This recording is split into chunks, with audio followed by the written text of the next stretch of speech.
아침 목상에 오신 여러분들을 환영하고 축복합니다. 하나님께서 새로운 날을 허락하셨는데요. 새로운 날에 걸만 새로운 은혜로 오늘 하루 우리 인생을 지을 줄 믿습니다. 오늘은 복음의 전파라는 제목을 가지고 빌립보서 1장 14절부터 18절까지 말씀을 좀 살펴봤으면 좋겠습니다. 우리 14절 말씀 같이 한번 읽어볼까요? 형제 중 다수가 나의 매임으로 말미암아 주 안에서 신뢰함으로 겁없이 하나님의 말씀을 더욱 담대히 전하게 되었느니라. 예, 바울은 지금 감옥에 갇혀 있습니다. 그런데 이 감옥에 갇혀 있는 것이 어떻게 살펴본 것처럼 복음 전파의 진전이 되었다라고 이야기를 해요. 왜 이렇게 이야기했을까요? 오히려 자기가 감옥에 갇힌 것이 나에게 좋은 일이고 복음 전파의 유익이 되었다는 거예요. 왜 이렇게 이야기했을까요? 어제 살펴본 것처럼 무엇보다도 시위대, 정말 로마의 엘리트들 중에 엘리트들에게 자기가 복음을 전파할 수 있는 기회를 얻었다는 거예요. 그렇겠죠. 이렇게 엘리트 중에 엘리트들을 내가 감옥에 갇히지 않으면 어떻게 만났겠냐. 내가 그들을 향해 복음을 전파하게 되었다라고 이야기를 해요. 참 이런 면에서 우리가 어떻게 그런 이야기를 나눴죠. 참 바울은 정말 자신의 고난과 아픔에 대해서 정말 하나님의 선하심을 신뢰하고 선한 계획을 믿고 따르는 모습들을 보게 돼요. 그런데 바울은 계속해서 왜 자신이 감옥에 갇힌 것이 복음 전파의 진전이 되었는지 설명합니다. 뭐라고 얘기했냐면 형제 중 다수가 나의 매임으로 말미암아 뭐 했다고요? 주 안에서 신실함으로 겁없이 하나님의 말씀을 더욱 담대히 전하게 되었다. 그런 거죠. 바울 선생님이 감옥에 갇혔습니다. 그러니까 어떻게 해야 돼요? 바울의 빈자리가 생기잖아요. 야, 바울 선생님이 감옥에 갇혔어. 야, 우리 바울 선생님을 위해서 기도하자. 그리고 바울 선생님이 하시던 일들이 있는데 야, 우리라도 대신하자. 그래서 더 많은 형제들이 바울의 빈자를 채우기 위해서 열심을 냈다는 거. 저희도 그런 경우들이 있죠. 저도 부교육자로 사랑교회 섬길 때 오카노 목사님이 몸이 안 좋으실 때가 있어요. 안 좋으실 때가 있으셨어요. 그래서 병원에 큰 수술을 받으시고 투병 생활을 할 때 정말 목사님을 위해서 우리가 열심히 기도했죠. 열심히 기도할 뿐만 아니라 목사님이 안 계시니까 야, 우리라도 열심히 하자. 목사님 빈자리 티 안 나게 우리라도 더 열심히 하자. 이렇게 됐던 거예요. 많은 사람들이 오히려 더 열심을 내는 계기가 되었다는 거예요. 그래서 오히려 복음 전파에 유익이 됐다는 거예요. 나 혼자 일하는 것보다 더 많은 사람들이 정말 열심을 내는 계기가 되었으니까. 그러면서 또 한 가지를 더 이야기합니다. 15절부터 17절까지 말씀을 읽어볼까요? 어떤 이들은 투기와 분쟁으로, 어떤 이들은 착한 뜻으로 그리스도를 전파하나니 이들은 내가 복음을 변증하기 위하여 세우심을 받은 줄 알고 사랑으로 아나 그들은 나의 매임에 괴로움을 더하게 할 줄로 생각하여 순수하지 못하게 다툼으로 그리스도를 전파하느니라. 예. 앞서 말한 것처럼 선한 뜻으로 이 일들을 행했던 사람이 있어요. 바울 선생님이 안 계시니까 그 빈자리를 우리가 채우자. 우리가 빈자리 티나지 않게 열심히 하자. 이런 것도 있는데 어떤 이들은 투기와 분쟁. 그러니까 바울과의 경쟁자 관계에 있었던 사람들. 늘 바울을 비판하고 바울에 대해서 시비를 걸던 사람들은 뭐예요? 바울이 감옥에 갇혔어? 기회네? 야, 지금이야, 지금. 우리가 빨리 바울이 감옥에 갇혔을 때 우리 편을 많이 만들자. 그러면서 바울과 경쟁하던 사람들이 더 열심을 내서 뭐예요? 복음을 전하기 시작했던 거예요. 그래서 바울이 감옥에 갇히잖아요. 근데 어떤 사람들은 선한 의지로, 또 어떤 사람들은 뭐예요? 나쁜 의지로 이런 일을 한 거예요. 그러자 바울이 또 계속해서 이렇게 이야기합니다. 18절 말씀을 같이 한번 읽어볼까요? 그러면 무엇이냐? 거칠애로 하나 참으로 하나 무슨 방도로 하든지 전파되는 것은 그리스도니 이로써 나는 기뻐하고 또한 기뻐하리라. 바울은 그런데 이것이 기쁘대요. 그 자기를 경쟁하고 시기와 질투로 자신을 욕하면서는 그런 것들이 다 기쁘대요. 왜요? 그들이 정말 거칠애로 무슨 방도로든지 그러니까 그들이 막 시기와 질투를 하는 거잖아요. 그런데 어떠냐? 전파되는 것이 뭐라고요? 그리스도다. 그러면 괜찮다. 그래서 내가 기뻐한다. 이렇게 이야기하는 거죠. 제가 예전에 한번 그런 분들을 좀 만나서 이야기 나눈 적 있어요. 우리도 보면 이제 구호단체 이런 데들 있잖아요. 뭐 고아원이나 양로원도 많고. 그런데 이 고아원이나 양로원 보면 조금 꼴 보기 싫은 사람들이 좀 있잖아요. 연말이 되면 생색 내려고 뭐 기부하면서 사진 찍고 막 이렇게 생색 내는 사람들. 그래서 물었어요. 저렇게 생색내고 막 그런 사람들 보면 얄밉지 않냐고. 그런데 그분이 그러더라고. 아이, 그렇지 않다고. 왜요? 왜 그러냐고 그랬더니만 필요한 사람들에게 빵을 전해주잖아요. 물론 선한 마음으로 겸손히 섬기면 좋은데 정말 자식 과시를 위해서 뭘 드러내기 위해서 빵을 주더라도 정말 진짜 배고픈 사람들에게 필요한 사람들에게 빵이 전파되는 거.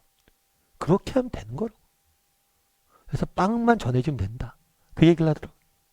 참 제가 그런 면이 있겠구나 이런 생각이 들었어요. 그러면서 오늘 본문이 이야기하는 게 그거예요. 바울이 이야기하는 그거예요. 야, 무슨 상관이 있냐? 그들이 나를 시기하고 질투하고 나를 욕하면서 하더라도 그래도 전파되는 게 뭐예요? 그리스도면 된다. 라고 이야기를 하는 거죠. 그럼 여기서 우리가 배울 수 있는 점 무엇일까요? 바울은 정말 우리 자신의 인생에 있어서 중요한 것이 무엇인지 분별할 수 있었던 것. 정말 소중한 것이 무엇인지. 바울에게 있어서는 자신이 감옥에 갇혔느냐 안 갇혔느냐 이런 건 중요한 문제가 아니에요. 바울에게 있어서 내가 정말 시기와 질투를 받느냐 안 받느냐 이런 건 중요한 게 아니에요. 정말 중요한 문제는 뭐예요? 복음이 전파되는 것. 여러분 최후의 만찬이라는 그림을 아마 아실 거예요.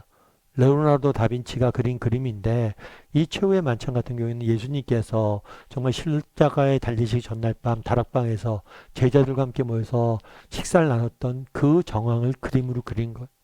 근데 이 최후의 만찬을 그릴 때 재밌는 일화가 하나 있어요. 그건 뭐냐면 예수님과 제자들도 그렸지만 식탁이니까 식탁 위에 뭐 음식이나 그릇 같은 걸 그리잖아요. 근데 한 번은 은잔을 그렸대요. 근데 은잔을 그렸는데 자기가 그린 은잔을 보고 친구가 와서 야, 은잔 너무 이렇게 이쁘다고 어떻게 이렇게 섬세하게 은잔을 그렸냐 이렇게 이야기를 했대. 그러자 이 사람이 레오나르도 다빈치가 뭘 했냐면 이 은잔을 지워버렸대. 왜 지워버렸을까요? 이 그림의 뭐예요? 주인공은 은잔이 아니란 거예요. 제자들과 예수님이란 거예요. 그래서 그것들 가리는 것은 뭐 하는 거예요? 지워버리는 거예요. 여러분, 우리도 마찬가지예요. 우리 인생에 정말 가장 소중한 가치가 무엇인지, 정말 내 인생에 소중한 것이 무엇인지 좀 분별하는 사람들이 되었으면 좋겠어요. 왜 우리가 인생을 낭비합니까? 왜 우리가 헛된 것에 시간을 낭비해요? 정말 소중한 것들이 정말 무엇인지 분별하지 못하기 때문에 바울은 시기와 질투를 받습니다. 그런데 그런 걸로 인생을 낭비하지 않아요. 왜요? 시기와 질투를 받든 말든 그로 인해서 그들이 열심히 복음만 전파한다면 문제되지 않아.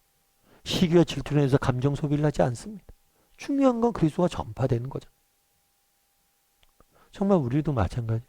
여러분 우리 인생에 정말 많은 것들이 낭비되는 경우들이 있습니다. 그런데 그렇게 낭비되는 이유가 무엇일까요? 그것은 중요한 것이 무엇인지 우리가 중요한 가치가 무엇인지 그것들을 놓치고 있기 때문에 정말 우리 삶에 있어서 정말 중요한 가치는 무엇일까? 그걸 한번 돌아봐야 돼. 그리고 그것들을 추구할 수 있어야 돼. 특별히 바울이 가졌던 정말 우리 인생에 정말 중요한 건 뭐예요? 내 삶을 통해서 그리스도가 증거되는 거. 내 삶을 통해서 그리스도가 전파되는 거. 그거보다 소중한 것들이 있습니까? 그것 위해서 내가 감옥이 갇혀도 유익하다는 거예요, 그게. 왜요? 내가 감옥에 갇혔기 때문에 더 많이 복음이 전파된다면 그게 이득이라는 거예요. 여러분, 우리 인생에 정말 중요한 가치가 무엇인지 한번 돌아봤으면 좋겠어요.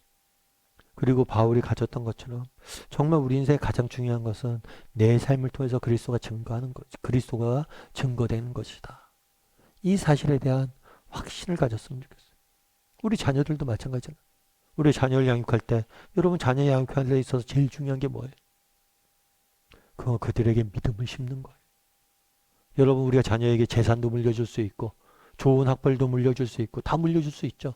그런데 그런 것들이 우리 자녀들 삶 지키지 못합니다. 저는 분명한 확신이 있어요. 정말 우리 자녀를 지킬 수 있는 건 뭐예요? 믿음이에요. 믿음만 있다면 어떤 어려운 형편 중에서도 이겨낼 수 있기 때문에 제가 그것을 맛봤기 때문에 여러분 정말 자녀 교육에서부터 시작해서 정말 중요한 건 뭐냐는 거예요. 직장 다니는 것도 마찬가지죠. 돈 많이 벌어야 되죠. 성공해야죠. 인정받아야죠. 그런데 우리가 왜 직장을 다니냐는 거예요. 정말 중요한 가치가 뭐냐? 그걸 물어야 돼. 그리고 그곳에서도 내가 정말 그리스도를 증거하는 것, 전파하는 것, 그리스도를 나타내는 것, 그것이 우리가 가장 중요한 목적이 되어야 된다는 것. 그래서 오늘 한번 점검해 봤으면 좋겠어요. 나는 정말 삶의 중요한 가치가 무엇인지 바울처럼 분명히 알고 있는 사람인가? 그리고 그것들을 바라보고 나머지 것들에 인생을 낭비하지 않고 살아가는 사람인지 돌아보고 또 그렇게 살아갈 줄 아는 저나 여러분이 되기를 주님의 이름으로 소원합니다. 우리 이 시간 함께 기도했으면 좋겠습니다. 기도하실 때 오늘 말씀 기억하면서 기도했으면 좋겠어요. 정말 바울이 그날에 이야기합니다. 내가 감옥에 갇혔지만 이것이 내게 더 유익이다. 왜냐하면 그로 인해서 많은 사람들이 복음을 증거하기 때문이다. 결국에 바울의 삶의 초점은 정말 자신을 통해서 복음이 증거되는 것에 맞춰져 있는 것을 보게 돼요. 정말 나는 정말 내 삶의 초점이 어디에 맞춰져 있는 거지? 나는 정말 소중히 여기고 정말 가치 있게 여기는 것이 무엇인지, 그리고 그것들을 진정으로 추구할 수 있는 사람인지 돌아보게 해달라.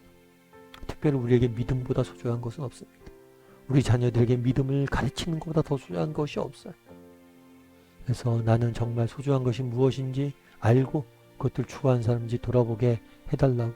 그리고 정말 우리 삶 가운데 그리스도를 증거하는 일, 이것들 정말 소중히 여길 수 있는 사람이 되게 해달라고 오늘 말씀 기억하면서 함께 이 시간 기도하도록 하겠습니다. 같이 기도하시겠습니다.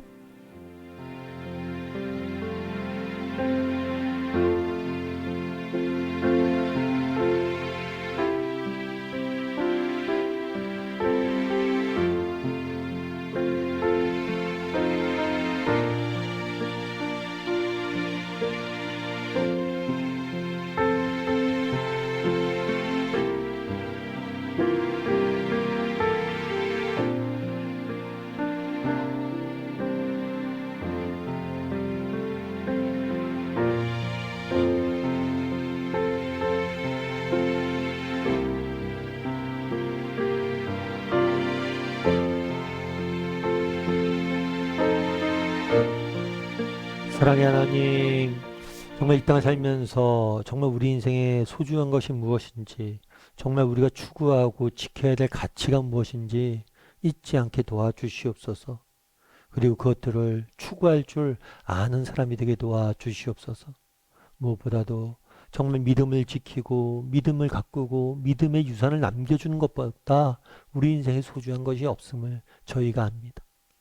정말 우리 자녀들에게 믿음을 남겨줄 수 있는 사람들이 되게 도와주시고 또 세상 속에서 정말 그리스도를 증거할 수 있는 사람이 되게 도와주시옵소서. 그래서 그것들을 추구할 줄 아는 우리 모두가 될 수 있도록 주여 은혜를 더하여 주시옵소서. 아버지, 오늘 또 세상 속에 살아가야 됩니다. 하나님, 정말 오늘 하루 우리 인생을 지켜주시고 함께하여 주시고 보호하여 주시옵소서. 하나님의 은혜가 없이는 단 하루도 단 한 시간도 살아갈 수 없는 존재임을 고백합니다. 우리에게 은혜를 베푸시고 자비를 베푸시고 정말 우리에게 정말 동행하여 주셔서 정말 오늘 하루 주 안에 승리할 수 있는 우리 모두가 될 수 있도록, 그리고 주말 맞이해서 기쁘게 하나님 앞에 나아가 예배할 수 있는 우리 모두가 될 수 있도록 우리를 붙잡아 주시옵소서. 은혜 감사를 드리며 모든 말씀 예수님의 이름으로 기도드립니다. 아멘.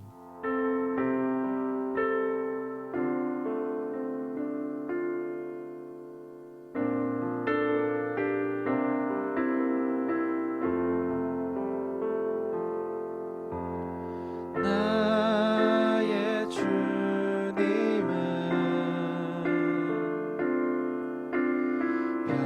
변함없이 신실하신 분,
없이 신실하신 분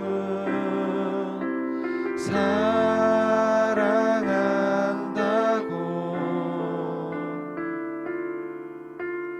여전히